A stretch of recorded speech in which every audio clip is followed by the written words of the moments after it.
I'm just going to take this with me. It'll be fine, don't worry. Sure? Yeah, thanks. All right. See ya. Where did our umbrellas actually go? I thought I was wearing a jacket. Yeah, I think you were wearing a jacket. Do you guys prefer beer or cider? Myself, I'm more of a beer person. Cider. I'm a cider fan. Beer. Beer. Oh, definitely cider. Is this a test? There's a strong beer culture in our country. What I've noticed is the younger people, not old people like him, drink more cider. Cider is too sweet. Yeah, alcohol and apples don't go together for me. Beer is just like, oh, it's cheap, let's get drunk on it. No, I don't think so. I just find cider a little bit more feminine. Always been more into cider, it just doesn't, beer really bloats me out. The type of person that drinks cider is adventuresome. A normal guy drinks beer. Somebody in like a white beater, maybe a suit, hairy shoulders. And they're just out to get hammered. Slightly older, slightly fatter. I'm sure they're all very nice people too, though. If you're going in to get a cider and not a beer, you don't have a mature palate. If you're going in to drink a beer, you're not a mature person. It's a little bit nicer, it's a little bit more sophisticated than beer. Sophisticated? Yeah, all those oh, dear. knuckle I've dragging got so beer much drinkers respect out for there. you. It's flavorful. It's like an 18-year-old girl. Yeah, exactly. We're approximately 500 miles due south of our hometown of Aberdeen. And we've taken the weather with us. We're in the Bermondsey Beer Mile in London. And over the last 10 years, London's developed to be the beer capital of the UK, with over 100 amazing craft breweries and one urban cidery, Hawks. Cider's actually my favourite way to consume apples. Is it? Yeah, love it. Simon. Hey, man. Hey, how's it going? Simon Wright is chief hawker at London's first craft cidery, Hawks Cider. Founded in 2014 with a name inspired by the original London street peddlers, Hawks is on a mission to highlight craft cider as the premier choice for drinkers in the 21st century. With a tap room featuring their flagship Urban Orchard, an evolving menu of ginger beer and experimental ciders, and ciders from around the world, the sheer volume and variety will cast a spell on your taste buds, which of course makes sense for a cidery on a road called Druid Street. Cheers, thanks for having us. Cheers. Yes, Simon, sure. See you guys.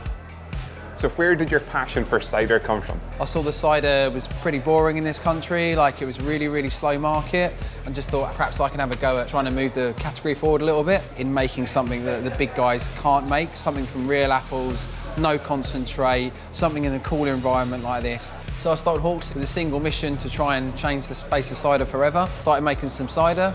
Here we are now. And what's it like working in the Bermondsey Beer Mile, which is, famous for breweries, but it's also famous for trains, which seem to go over our heads every 30 seconds? For us, it's a perfect spot, right? Because this area is full of breweries, cheesemongers, and for us, just to have the kind of crowd coming in all the time, it's a perfect place for London's first cidery. How many beer drinkers do you get coming in here? It's probably all beer drinkers, pretty much, right? So that's why we chose this location, because if we're going to do cider anywhere, this was the #1 point that we wanted to be. And do you find that people who are usually cider drinkers and then some people are usually beer drinkers, or do they cross-pollinate? I think they're starting to cross-pollinate a little bit. Craft beer now is such a thing that people kind of really want to understand the product. So actually, for us, if we can turn some heads of some beer drinkers and bring them through the door, that's our #1 aim. Teach us a little bit about it. Cider is very much like wine. So you have red wine, which is high in tannin, which is more like a West Country cider.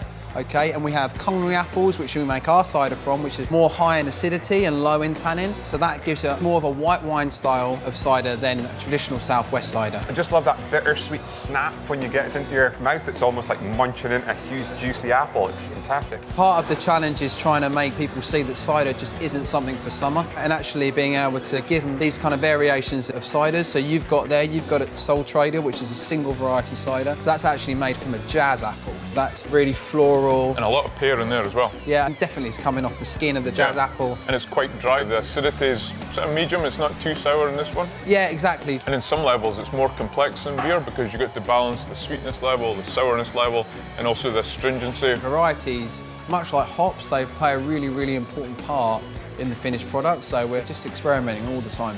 We love beer, you love cider. The logical starting point would be to combine those two passions. I've got just the thing we've made before a graft. We take some beer wort, we take some apple juice, and we co-ferment them together. So we just combine the two. So it's like the ultimate fusion of beer and cider. And I think we should use the jazz apple that's used in this cider.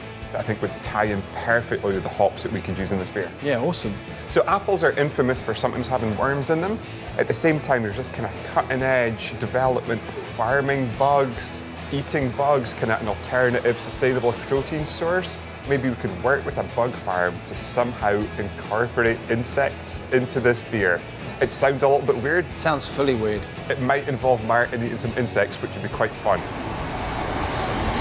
Yeah, I'm up for that.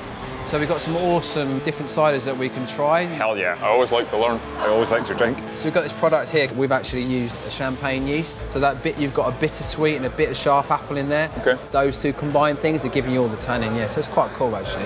And Simon, there's a lot of Brett smell in this. Is this wild fermented? Yeah, it's completely different. That might be a great way for us to ferment the collaboration that we're making. If we can use champagne yeast, but if we could try and get an element of spontaneity in there too. We're going to need a cool ship, but I'm sure David can hook us up with one. Yeah, cool. How can we make this in a way or a location that epitomizes everything we all love about this amazing city? Have you seen a double-decker bus?